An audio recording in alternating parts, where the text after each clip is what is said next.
बंगाल में सियासी घमासान के बीच सीबीआई और ईडी ने कहा की छापेमारी। केंद्रीय मंत्री राजनाथ सिंह और स्मृति ईरानी के निशाने पर कौन? पीरजादा का लेफ्ट से कितनी सीटों पर हुआ समझौता? बंगाल चुनाव से जुड़ी बड़ी खबरों के लिए देखिए टॉप 9 बंग युद्ध। कोयला घोटाला केस में सीबीआई और ईडी की टीमों ने आज पश्चिम बंगाल में कोलकाता समेत कई अन्य शहरों में छापेमारी की है। आरोप है कि कोयला घोटाले की करोड़ों रुपए की रकम को कारोबारियों के जरिए निवेश किया गया। सीबीआई और ईडी की टीम ने कोयला घोटाले से जुड़े मामले में सुभाष अर्जुन नाम के एक चार्टर्ड अकाउंटेंट के यहाँ भी छापेमारी की।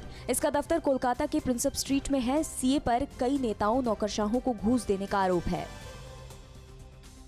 पश्चिम बंगाल के बालूरघाट में रक्षा मंत्री राजनाथ सिंह ने जनसभा को संबोधित किया और रोड शो में हिस्सा लिया। राजनाथ सिंह ने कहा कि ममता बनर्जी ने बंगाल के विकास को बाधित किया है। बीजेपी की सरकार बनने पर राज्य का संपूर्ण विकास होगा।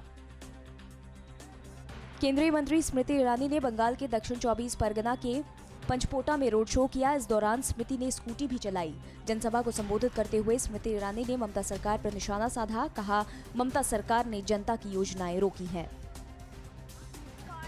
पश्चिम बंगाल के आनंदपुरी में रैली के दौरान बीजेपी अध्यक्ष जेपी नड्डा का पौरी हो रही है स्टाइल में परिवर्तन का वादा सोशल मीडिया पर खूब वायरल हो रहा है। बंगाल में परिवर्तन की तैयारी हो रही है।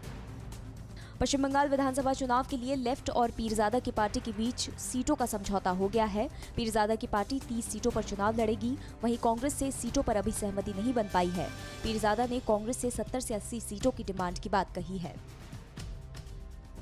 पश्चिम बंगाल के सीएम ममता बनर्जी जल्द ही फुरफुरा शरीफ जाकर पीरजादा अब्बास सिद्दीकी के चाचा तोहा सिद्दीकी से मुलाकात कर सकती हैं और समर्थन की मांग कर सकती हैं। फुरफुरा शरीफ की संपत्ति को लेकर पीरजादा और उनके चाचा के बीच संपत्ति विवाद है और वे एक दूसरे के विरोधी हैं।